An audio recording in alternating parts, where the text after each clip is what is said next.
But NASCAR has recognized her enough. Cyndi is the founder of that company. She's going to tell you why. That she is their largest recipient. Thank you, Ryan.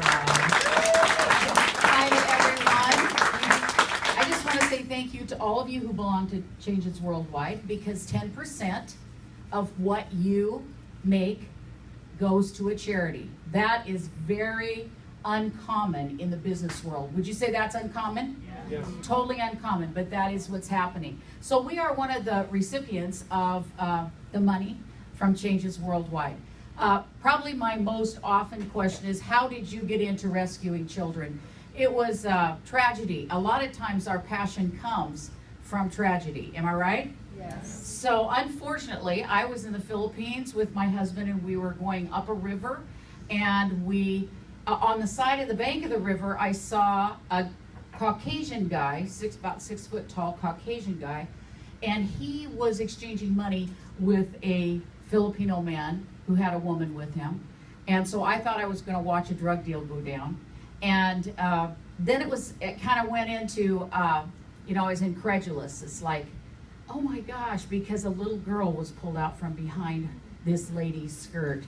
And then I was like, it was almost surreal. I couldn't believe what I was seeing, but he held her for a while, and and we were moving, so everything was now coming over my shoulder as we moved up the river. And he said, I was saying to my husband, I can't believe this is going to really happen. It was awful. Anyway, everybody say it was awful. It was awful. And so he played with her, threw her up in the air, and she giggled like any of your children would, and then he took her onto the rocks and he raped her. And so I was in that position, and of course I leaned over the side of the boat, puked, couldn't do anything about it, and the boat went up the river, and it was awful. But about 2 weeks later, I was in another city in the Philippines, and I watched children who had been fathered by U.S. military and mothered by prostitutes in the Philippines.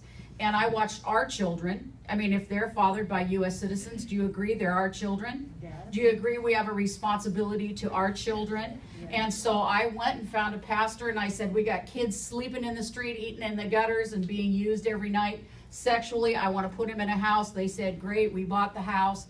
And that was our first safe house. That was in 1989. So I'm kind of like the old guy on the block on this. I've been rescuing kids for a long, long time.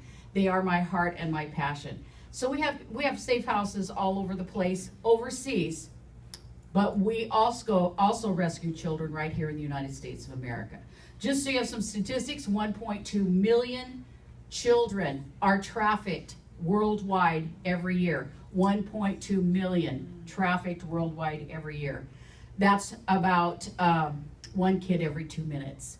And here in the United States, we have 150,000 kids trafficked every year in the United States.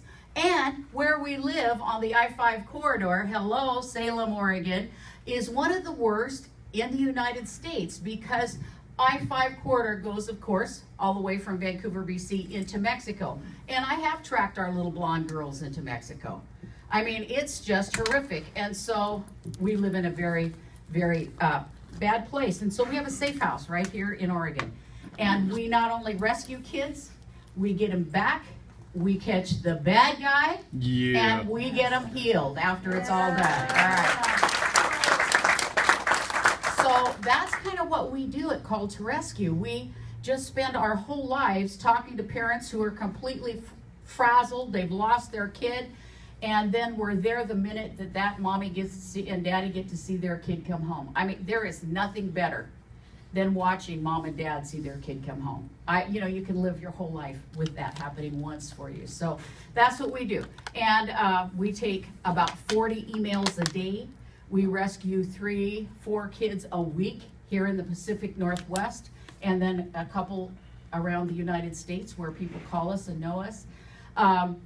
Is it okay if I take about 3 more minutes? I'm just going to tell a story. After 2, you've got as much time as you need to tell you. Well, you should never tell me that. But anyway, all right.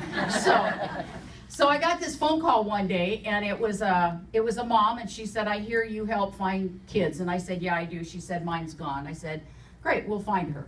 And so she said, I said, give me all the background. So this young lady was about 19 years old. She had a job. She was an adult. She had her own apartment. She had her own home. And she walked her dog every morning. And so then this other lady decided she was going to walk her dog with my girl. I'll call my girl number one. Bad lady. Does everybody say bad lady? Yeah. Bad lady's number two. Okay, so they were out walking their dogs together, and the bad lady, number two, said, hey, why don't we just share an apartment?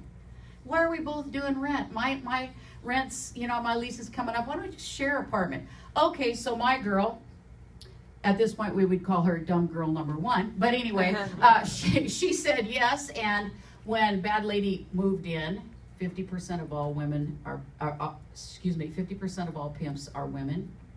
When they moved in together, bad lady brought a gang, drugged her, and she was out on the street. And we found her online, and we tracked her online, and then they crossed state lines with her, which let us bring in the FBI.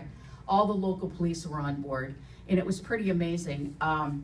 The only thing, we lost her trail. The only thing we had to go on was the apartment. The apartment was still rented.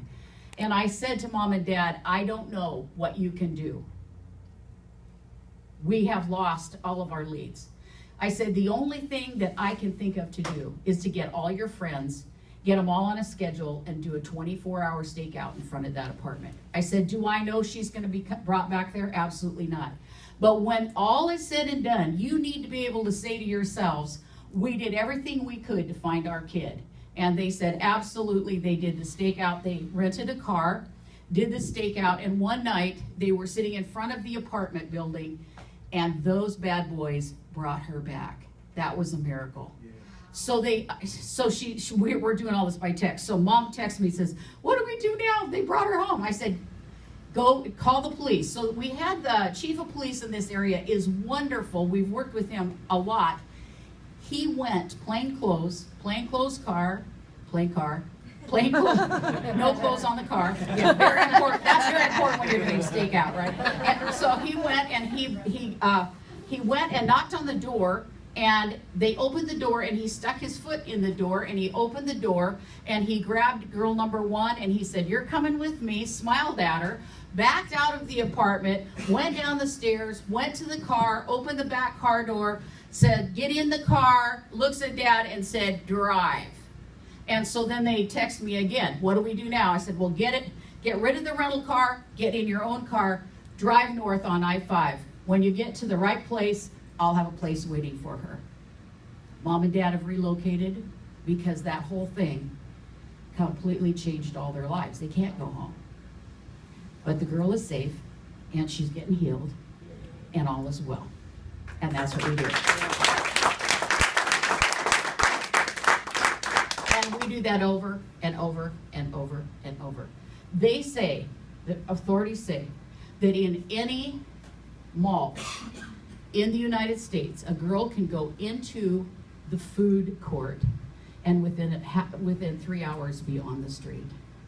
Our kids are in danger. I mean, I could train you forever. I do Krav Maga. I'm a pretty tough girl. You don't want to meet me in the back streets, right? Meaner than a junkyard dog. When it comes to somebody taking one of my kids, I can be very angry lady. Our job is to rescue kids, and your job is to do well in your company because you're supporting me. God bless you.